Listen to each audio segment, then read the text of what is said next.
Hi, I'm Julia Adolphe, and welcome to LooseLeaf Notebook. Today I am joined by violinist Maia Jasper White. Maia shares how her relationship to her artistry changed as she cared for her young daughter who underwent surgery for craniosynostosis and experienced some PTSD. We discuss how Maia temporarily stepped away from her creative work and how she was able to return and the lessons that she learned from the experience. As co-founder of Salastina Music Society, Maia shares her experience performing for hospital patients during the pandemic through Project Music Heals Us. Hi, Maia. Hi, how are you? I'm good. How are you? I'm good. So you've had quite a busy, complicated year, and I've just been so inspired by how much you've shared about what you and your family have been dealing with in terms of your daughter's surgery and her recovery. How is she doing, by the way?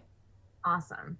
You never know. Should I kind of explain what happened? Yeah. Yeah. In July, my husband and I noticed that she had one eye that was sort of starting to drift a little bit this way. And normally with babies, like that's actually pretty common for babies to have lazy eyes, but it tends to get better as they get older, not worse.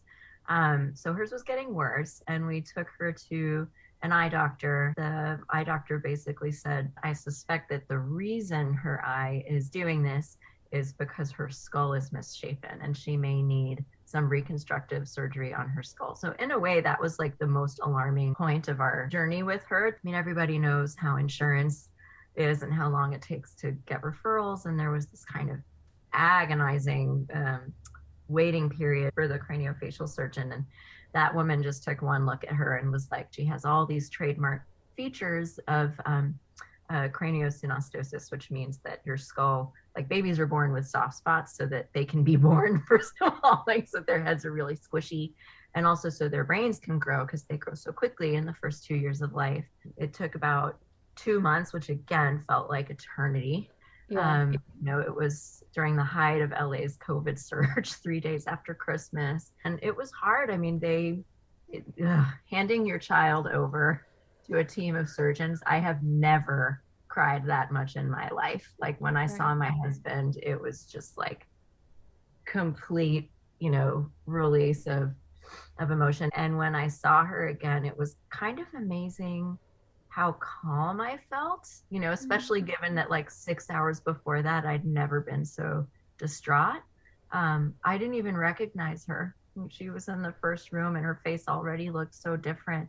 And I'd been dreading all of those things. Will she look or be different? It wasn't brain surgery, but there's still all these kind of irrational fears like, oh my God, they're going in her head. Like, will this change her personality? All of this stuff. And I felt like, did I not eat enough organic food while I was pregnant? Oh. I heard you label the fear that she would somehow be different, her personality be different, irrational. Why are you calling it irrational? Is there evidence of that or? Oh, I was absolutely negatively fantasizing about it. In a way, it's like the distant cousin of the kind of parent who feels like giving their child a vaccine will somehow make them irreparably different. Okay. So in that sense, I sort of understand. Like, of course, Naomi and both our children have had all their vaccines, but I do think that irrational uh, fear or assumption or worry comes from a sort of purity mindset, like, or a contamination. Like, if you're gonna crack open my baby, something will be changed. Right. Or if you're gonna put some chemicals or medicines in my baby, something will be different about them from how they were born, and I can't tolerate that.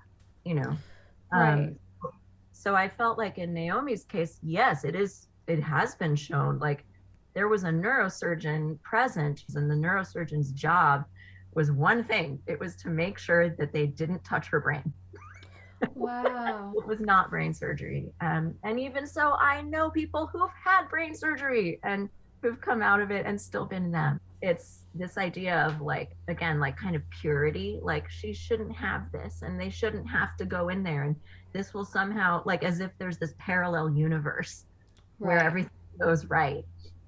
that you sort Right. of fantasize about, and somehow the one that you're in feels wrong. It's like, no, it's just what it is. You just kind of have to accept that. Yeah. um, Yeah, why did you think it was you were somehow culpable or responsible for? it's like your textbook anxiety thing, right? It's like, if you think something is your fault, then that means you can fix it, Yes. or that, or at the very least that you can understand it, Right. that there's some kind of reason. And the thing is, it's just not about that. But again, it's the most natural thing in the world, especially for a mother, because a kind of mother's instinct is precisely to control, like, for the well-being of your children. So it's, now I understand, like, where that kind of maternal worry and fear comes from. So it's just kind of recognizing that urge isn't necessarily going to help you achieve either of those ends.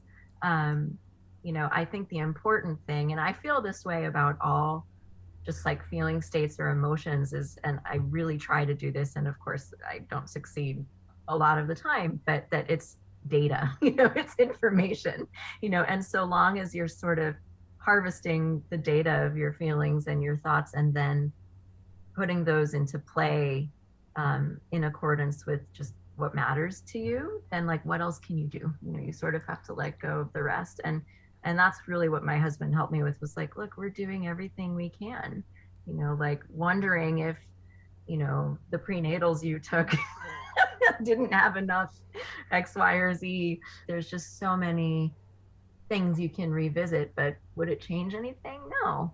Right. And it's that idea because I've definitely had my own version of that experience where it's almost preferable, ironically, to beat yourself up over what you might or might not have done instead of accept the truth that it's really completely out of your control. Because Exactly. that's the scariest thing, right? Which I Exactly. imagine is what came up when you handed her over to the doctors, is that like you you can't control what happens in that room, and you can't, you know. Oh my God, like 5 seconds before she went in, they were like, so with any surgery, there's a risk of blood loss or death, and blah. And you're just like, you're telling me that but they have to. Right. It's because it's an act. Is it a low risk? Yes. But is it a risk? Yes. It was Yes. horrifying. Yes. Absolutely horrifying. Yeah. You're completely right. It's that semblance of control, is preferable to accepting that you have none. I wouldn't have my daughter be any different than she is, even having had to go through this. Even if it were something that I could have Mm-hmm. done differently at this point, I still feel like I wouldn't change anything. And that's sort of like, I think that for our family, what we took away from it was just a very meaningful experience, because our community really pulled through. We had to go into crazy lockdown because nobody could get sick, like not even a cold in our house, going into the surgeries, and we couldn't see anyone. And a lot of people said, oh, that must have been so hard to go through during COVID. But in a way, and it was one of the like beautiful things about social media, actually, is that you could really control the spread of information. Like, you could kind of share on your own time and terms how much and what you chose to tell people, like to both share and feel supported, but not like you running into people at work all the time who don't really know what to say, like, Mm. oh, I heard your daughter's having some issues, like you just didn't have to deal with that quite as much, which was nice. Yeah. And to just sort of see the scope of overwhelming support from people, like a colleague who set up a meal train. We didn't cook for over a month. Wow. That was just so meaningful to feel like how deeply and sincerely people care. I think that, like, to kind of bring it back to the arts, I've been thinking about how the idea of, workaholism or throwing yourself into something, it's not all that bad. Okay. sometimes sometimes it's good to have something to throw yourself into. And when I think about all the work that I did, I applied for $1 million grant. I submitted the application when she was like maybe 2 weeks post-op and had been working on it relentlessly. And it was really good for me to have something that intense to sort of distract. And again, to kind of find meaning and purpose in something else was really good for me. Were you as focused on your creative work, on your musical playing, or were you more sort of geared towards administrative? I mean, I don't know what's involved in the grant, but I'm curious about what kind of work you were doing. Definitely, I would say it was like 80-20 administrative, creative. And I think probably because it just felt more tangible. And also, I have to say that during COVID, the height of COVID, I've not really been the kind of person who's thrown myself into like practicing Bach, solo Bach 3 hours a day. Like, I'm really the kind of musician who needs like other people to play with and converse with and feed off of, and audiences to prepare for. And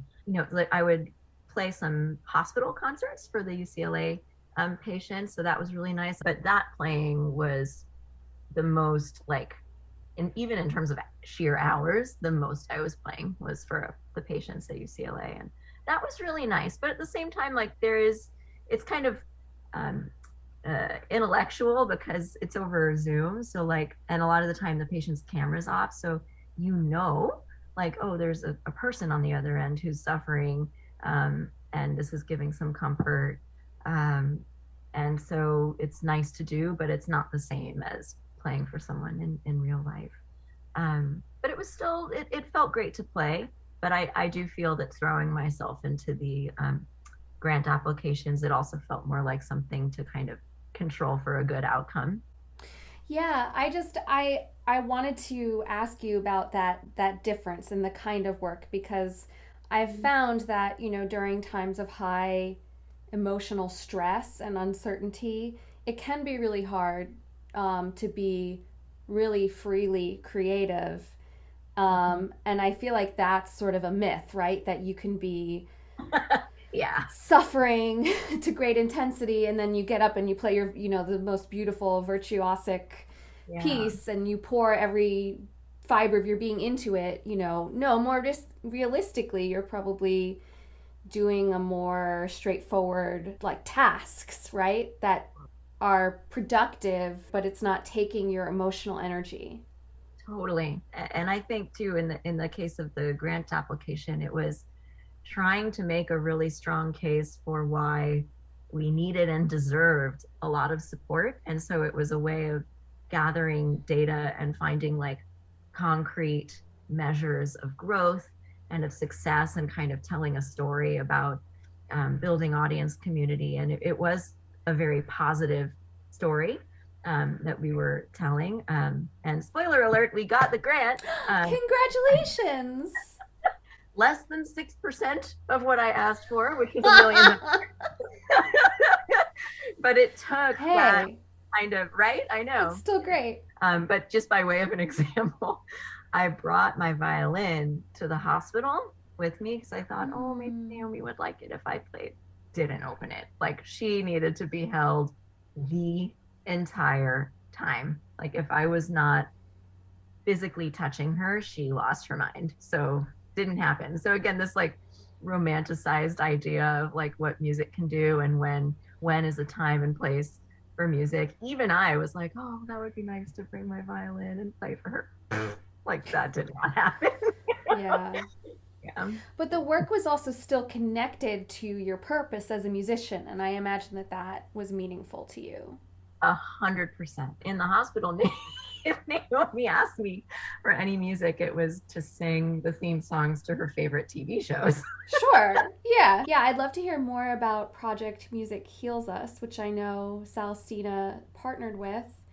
You were starting to talk about, what it was like to play, unfortunately, virtually in front of patients at a hospital during COVID. What was that experience like? There was this old woman who I was playing for on Wednesday. Her camera was on, and it definitely makes a difference when you can see them. Yeah.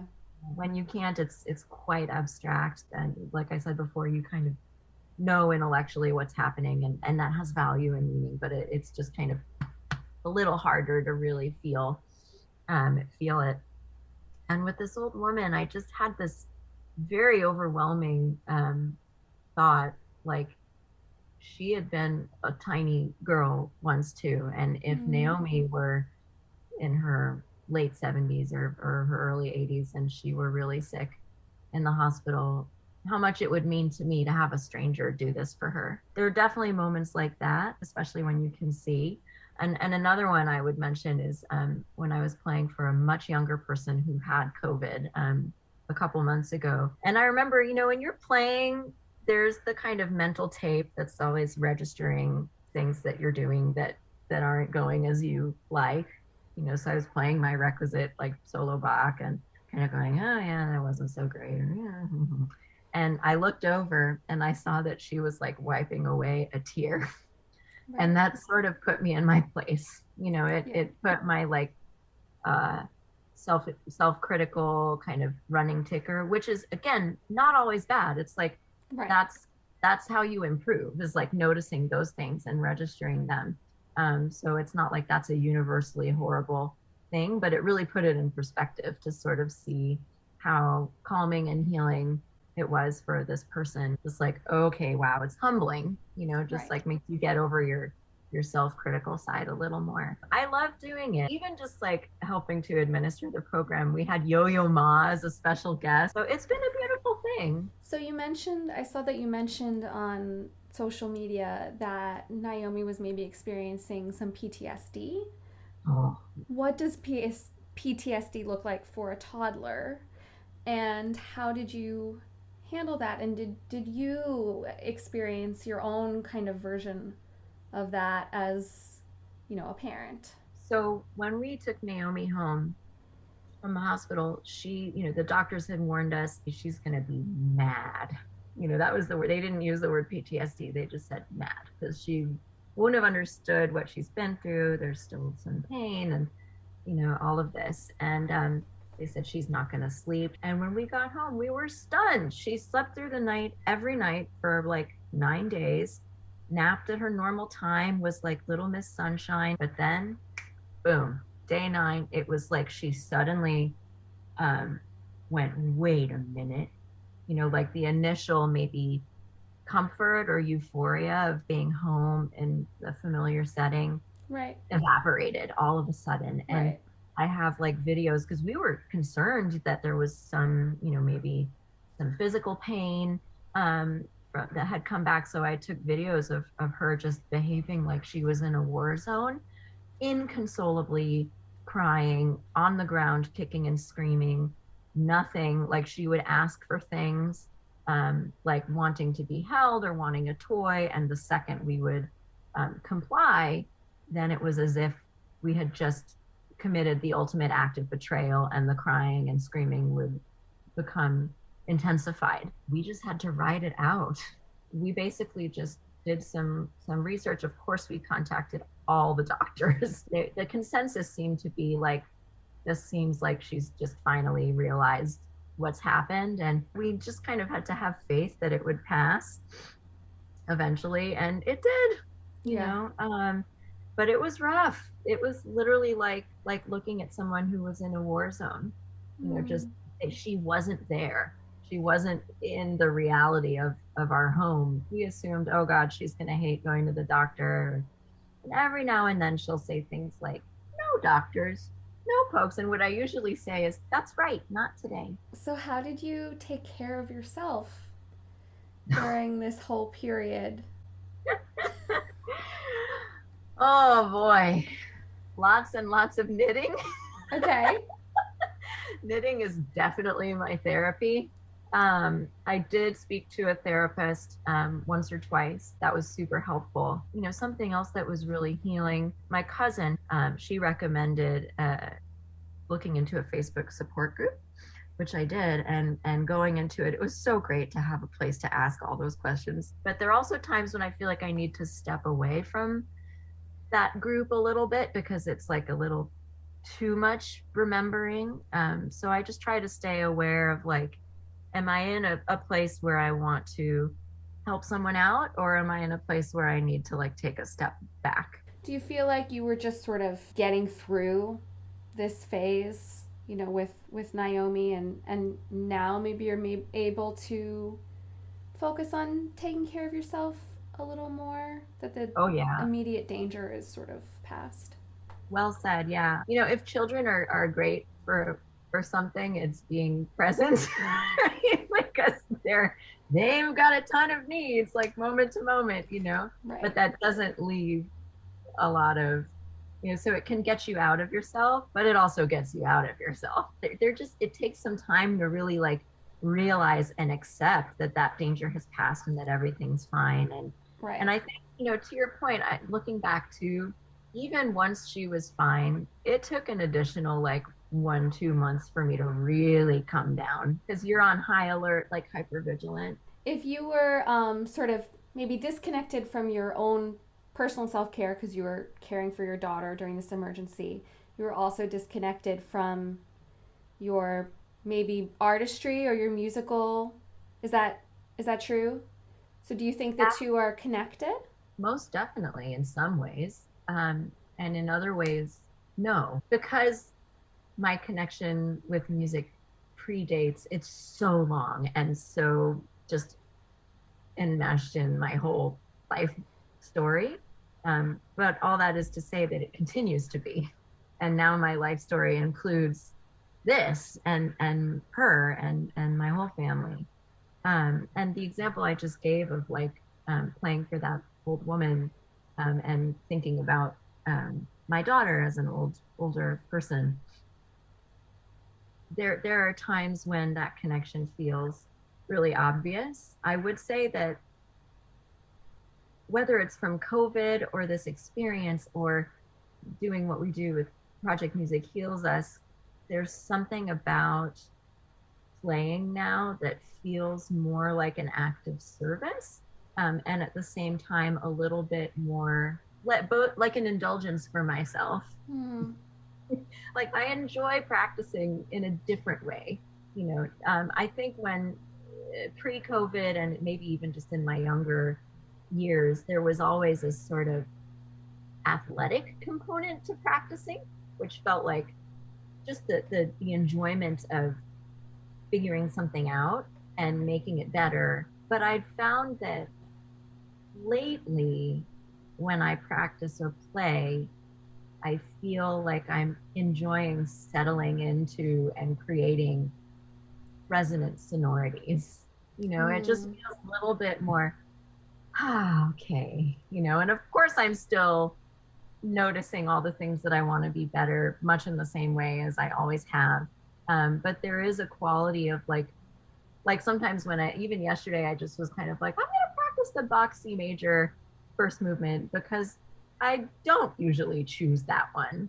And I just want to see if instead of just like, oh God, that one's really difficult and it's really hard to make it sound good, like I'm just going to kind of enjoy the sonorities that come out and settle into that. I don't know. There's just a lot swirling around for me lately with playing that's like giving and resonance and sonority and beauty more than just kind of excellence or Right. accuracy. Being connected with the real meaning and purpose of music making, Totally. as opposed to, the striving and goal setting that we learn in conservatory, which is, of course, as you said, important in terms of making you a stronger musician, a more Yeah. athletic musician, but Right. not what you need to be like a happy Right. musician. Like I'm sure you would feel that way with your podcast too. It's like this is a side of your music making or your practice, that is it writing a piece? No. But is it like contributing to the field of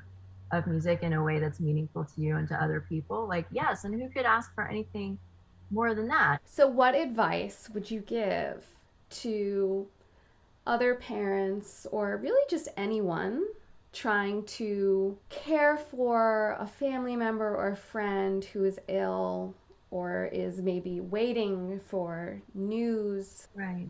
I would say being open to accepting other people's care, because that is not only supremely helpful, but also very meaningful. So that's one thing. I think having faith is another really important one. Accepting your lack of control over some things, accepting that things are going to be hard and just to kind of be endured, is a really uncomfortable reality, but it is just the way it is.